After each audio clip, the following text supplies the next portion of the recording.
We all know that the eye is the most essential organ of the human body through which one sees this beautiful world and which helps the brain to perceive things around us.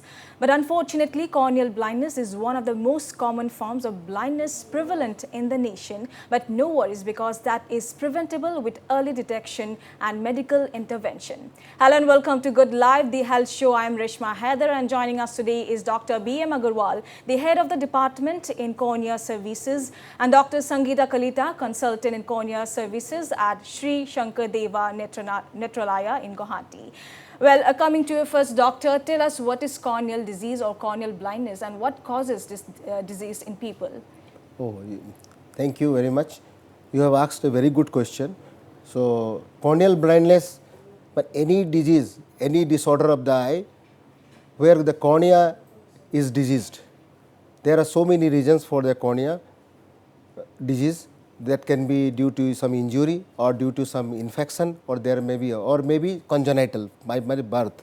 So, any disease in the cornea, and when they get scarred, the patient cannot see. So, that is called corneal blindness. Okay, what causes the corneal blindness? When there is a corneal blindness, the person cannot see, because it is the cornea is the outermost structure of the eye, which is a transparent glass-like structure, through which the light passes to the retina and the persons can see. But when due to some disease, the cornea becomes scarred, then person cannot see. So, we want to, so what is the problem? So, we have to do something to overcome this. So, for that some surgery or some medicines, whatever, through which we make the person to see. So, you have told us about the corneal blindness. So, how can someone take measures to prevent it or also detect it and to take care of their eyes? Yeah, when the patients had some injury, or when a persons come like something like eye flu which is coming, that is only is related to the cornea and conjunctiva. So, any person having redness in the eye or having some injury, they should immediately consult to the eye doctor. The eye doctor, after examining the slit lamp, then they will be able to tell what problem is actually there, and depending on that he might require surgery, or maybe with the help of medicines he can be cured. But if already a scarred cornea, which is totally patient cannot see, and scarred cornea, but other structure has to be okay, other things like retina, other thing has to be okay. If those things are okay, then if we just change the cornea, the person will be able to see. So, doctor, if you could just simplify us, what is the role of cornea? What exactly it plays a role in our eye? Like, so we could simplify the answer. So, actually I do not have this, I could have brought it, I just forgot. The cornea is the most outermost structure of the eye. It is a glass-like structure through which the rays of light passes and it falls over the retina. Once it falls over the retina, then the person is able to see, because the retina is the structure through which it goes to the brain, and from the brain this signals comes, and through which the now patient is able to see. But if something is obstacle, hindrances is there in front, then now light cannot pass, the light get refracted back, now person cannot see. So, in what situation what you will do? Then you have to do something like, it's something like a glass of your watch. If this glass is scratched, you cannot see. What you have to do? You have to change the glass, but other machine, everything has to be okay, then only it will work. Otherwise, if I change, it will be just a cosmetic only. Your eye looks okay, but patient may not be able to see. That's why the role of the cornea, that this cornea is to pass the light and to see. Right. So, coming to you, Dr. Sangeeta. So, can you tell us about more of this eye bank and its role in eye donation? Yes, eye bank has a major role in eye donation, because whatever cornea we acquire from a donor, that cornea is preserved and it is examined in our eye bank. So, eye bank has preserves the cornea. So, we have different media like MK media, cornisol media. So, now with newer technologies, we have got media in which we can preserve the donor cornea up to 14 days. So, in eye bank, we have all the media preserved, and there is a new technique known as cryopreservation, and during COVID time we had to use that preservation method, and in that cryopreservation, we can preserve the cornea up to maybe 3 months. Okay. So, mainly preservation. Then when we bring a donor cornea from a deceased person, then that donor cornea is examined. It is examined in a specular microscopy. So, that is also there in our eye bank. So, we look at the quality of the cornea. The better the quality, the better vision we can restore to our patient. So, suppose a patient, just like Dr. Agarwal has said, a corneal blind person comes to us, we examine in OPD, and then we assess how much which type of cornea he will need. Suppose a person needs a good quality cornea, then in eye bank we will be able to know whether the cornea is good quality or not, and accordingly we will assess whether this cornea will go to this patient or not. And then this preservation, then quality, and then from the eye bank we can also distribute corneas to other places. Suppose eye bank in Assam, there is 7 eye banks, and all over India there are 720 eye banks. So, from 720 eye banks we have lots of corneal surgeons all over India. Suppose someone needs a donor cornea, then we will assess the quality and we can distribute the cornea to the corneal surgeon so that he can transplant the cornea in a in a patient who needs corneal transplantation. So we have a clear idea about how the eye bank donation works. But coming to doctor, isn't it very unwelcomed in the society? When we talk about eye donation, there are some religious myths, there are taboos. What would you like to add on that case? Yeah, this is a very good question, Shweta. The reason of not getting too much of eye donation is the most important part. Is there some myths and misconceptions among our communities and some religious taboos. The misconception like that, suppose this time if you donate your eyes, maybe the next birth you may not get the eyes back. So thinking in this thing, and there are religion which are hindering to donate the eyes. But actually if you see in larger perspective, these things are just from we people have made. This is nothing written anywhere that you should not donate and this. Because after donation, we are helping other 2 people to see this world. So, and that too also we are taking after death, not before death. Someone has already declared death, then only after 6 hours we take. It's not before that we take always. So this is the only organ or tissue in the body which is taken only after death.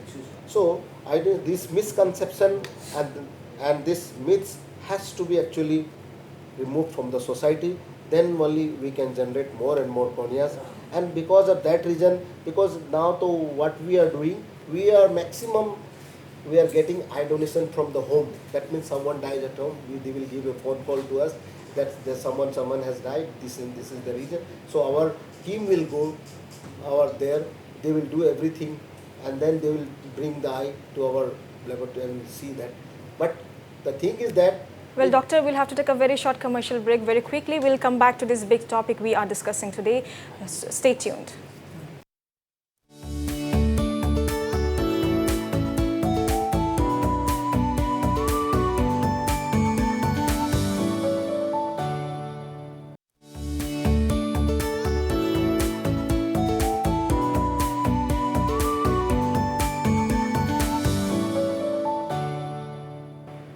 Welcome back, viewers. We have this big topic coming today, and we'll continue with the big question. We had the question about this religious taboo and myths that people have when the question comes around, like when we'll have to donate an eye. So you were continuing with the answers, so if you could continue it again. Yeah, you have asked really very good questions, and that is the reason why we are not getting too much of eye donations. That is the biggest challenge, is the religious taboos and the myths and misconception. The misconception and the myths in the society is that suppose someone donate the eyes this time, maybe in the next birth he may not get back the eyes. So there are religions which are also hindering, as the religion people they are telling, but as such there is no anything. So I think all the big religious leaders and others think they have to come forward to the great donation which is done for so doctor, I'll interrupt you in this between. We have this thing, National Eye Donation Fortnight. So is it observed every year, and what is its significance? Right. So this National Eye Donation Fortnight program is being celebrated every year in the country for the last 38 years. This is the 38th celebration, and this is mainly maintained by the Eye Bank Association of India. It does is in collaboration with that. So where the main reason is to raise the awareness about the importance of the eye donation among the masses, as well as to get the good qualities of the corneas in this and to get remove this all the taboos which are there. So to make the people aware about these taboos and myths and misconceptions. So this program has been done to eradicate all this. True, doctor. So, doctor, coming to you, Sangeeta, Dr. Sangeeta, what is it like? How can someone pledge their eye? How can someone donate their eye? What is the procedure? Okay, if somebody wants to donate their eyes, see, eye is a gift of God. Okay, and it is the gift. It is the biggest gift you can give to somebody after death. Okay, and it is because of this only, to raise the awareness among the people, we are observing National Eye Donation Fortnight, as Dr. Agarwal has already mentioned. So if somebody wants to pledge their eyes, then they can contact their nearest eye bank. There is a form, they have to fill up their forms, that they have to fill up their initials and everything, and then they will be given a pledge card. They will have to keep the pledge card with them. And in addition to that, I will request them that if somebody wants to donate their eyes, then just inform your family members, relatives or friends, because only they can fulfill your wish. Suppose you want to donate, because this donation is only after birth, and only your family members and near and dear ones can fulfill their wish. So in addition to pledging their eyes, just inform your family members about your wish. Okay, that is how it is one a very can simple pledge. procedure. Okay. So also there is I want to just yes, add on yes, this. sure. So this what she has told, that is the one called pledging. This is called willing, willing donation. So you have a will, you have wish, you want to donate. So you can, before death, when you are alive, you want to fulfill your wish that after my death, my eye should go to the eye bank for the betterment of the mankind. Okay. Also, Dr. But coming the other yeah. reason I am telling, it is not necessary that anyone who wants to donate the eye has to pledge. You can directly contact to the eye bank also. Suppose someone died and you have knowledge, you directly contact to the eye bank, that such a thing has happened, we want to donate the eyes, so please come. So our team will immediately rush to that place and they will bring the eyes and your wish will be fulfilled. It's pledging is just a part, but it's not. You can directly also contact without this also. So it's even not, without pledging, Yes. anybody can donate the eyes. Okay. Because after that, if the relatives call us to our eye bank, then we can, our eye donation call team, there is an ED call team, our team will go and then procure the eyes. Also, this reports say that donation of an eye is more prominent than donation of other organs in our body. Why is it so? Because eye donation, it is only eye donation that we can donate after death. All organ donation needs to be donated before death, before brain death. Okay, so it is only eye donation which you can gift to someone after death. So there is nothing to lose. So that is why the awareness is very much important. And I want to add one more point. The one reason is this, and one is the biggest advantage of the eye is that this cornea is a avascular structure. Yes. It does not require any blood matching, any HLA matching, any other, unlike other organs where you need all the matching, then only it is possible. Here, a 2-year child, if you donated, you can transplant it to any 100-year person. There is no caste, creed, age bar, nothing. So that is the biggest thing which is, that's why this corneal donation has been more actually has happened in comparing to the other organs. So since we are talking about this whole process of donating an eye, how someone should consult their family, can you tell us one of your experiences in your field? Like you have gone through one such patient who has come to you and it has been a successful one. Any stories you would like to share from your past experiences? Yeah, we have done many patients where after just he was not able to see at all, and once the patient family they came to us, we examined everything, and then they were totally, they have gone many places and they were totally hopeless that we will not be able to see, but still they thought that let us go to 𝗟𝗓𝗙𝗃 and try out there if something can be. So we saw the patient and examined them, and then we just give them, then we have done all the investigations, ultrasound and related, and we saw that something can be tried in this patient. And we have done that with those patients where the other places they sold it cannot be done, and then those patients, after doing the surgery, the outcome was remarkable. They could see now the person is doing his job, working, everything coming in time, but he needs a regular follow-up checkup. There are many instances and many people are there. I would like to add one story of mine. There is a 12-year-old girl. She was reading in, I think, class 5 and 6, and after that she had to drop out of school. She was a studious student, and her father told that she was suffering from hereditary endothelial corneal dystrophy, and gradually she had loss of vision. So by 12 years she had complete loss of vision in both the eyes. Then she came to me. Then we examined her in our hospital. Then we did all the investigations. Then later on we transplanted one eye, only one eye. Since she was bilaterally blind, I mean both eyes blind. So we transplanted only one eye, and now she is around 15 years old.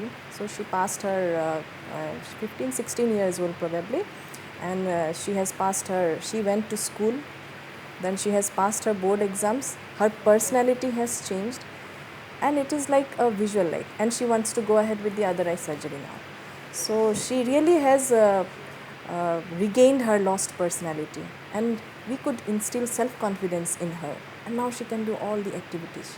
So if we can give that to a patient, then it is a very good thing. So indeed it's a noble cause. Can you tell us more about how this process goes on, from the surgical procedures, the cost and the range? So is there any privacy for the donor? Someone who donates the eye, do they have privacy or not? Yeah. So any person who donates the eye, or where we that eye which comes and where we have to, this is purely ethics depend. We never disclose anything about.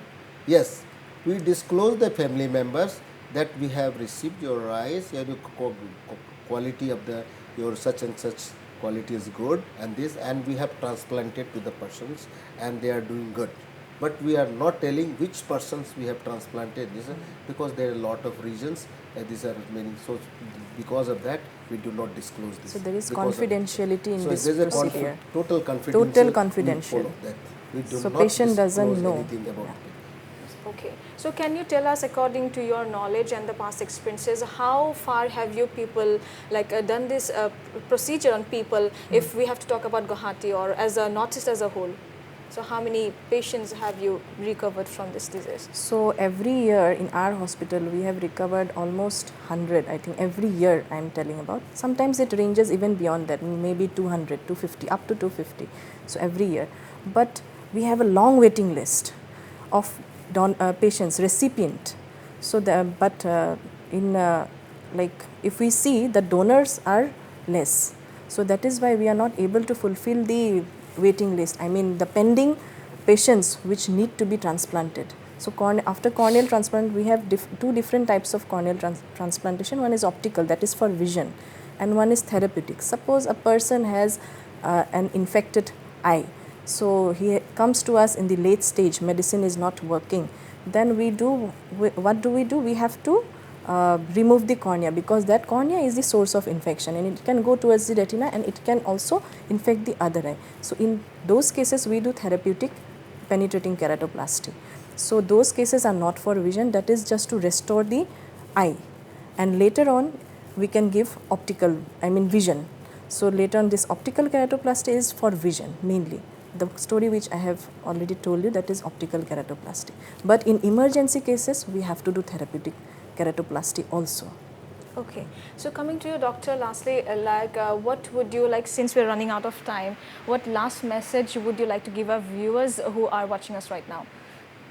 Yeah, I want to say, and I want to make aware the communities and everyone that you should come forward to donate your eyes, as this is the noble cause, because you are giving sight to the two people.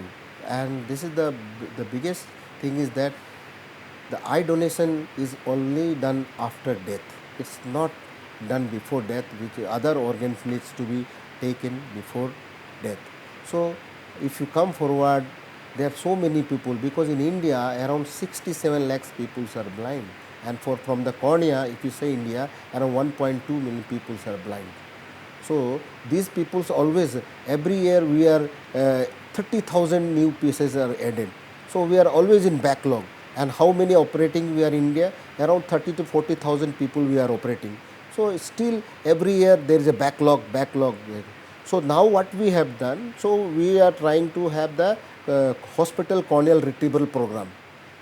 So this is a program which incorporates the hospital staffs, then your grief counselors, and your eye bank staffs. So they work in synchronously to get the cornea of good quality, because this is a newer program which is run by the Eye Bank Association of India, where we can get the very good quality of the cornea in the hospital because of the young age. All right, doctor, we're running short of time, and lastly, what would you like to add?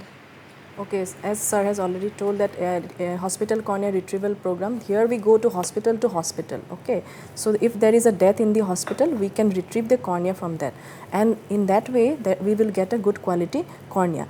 So, and every year, and from if one person donate the eye, then we can give eyesight to at least two person.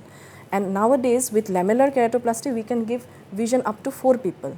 So if one eye comes forward to donate the eyes, and we can restore vision at least for 2%, then why not? So as we have already mentioned, since eye donation is done only after that, so I would really request through your program, and thank you very much for inviting us, we would request everybody to come forward to pledge your eyes and to increase our eye donation. Thank you. All right, that's all we have in this episode of Good Life, the Health Show. Thank you so much, Dr. B.M. Agarwal and Dr. Sangeeta Koleta, for joining us today and enlightening us, our viewers, on this big topic. I will thank you for watching, and stay tuned to Notice Live. Thank you.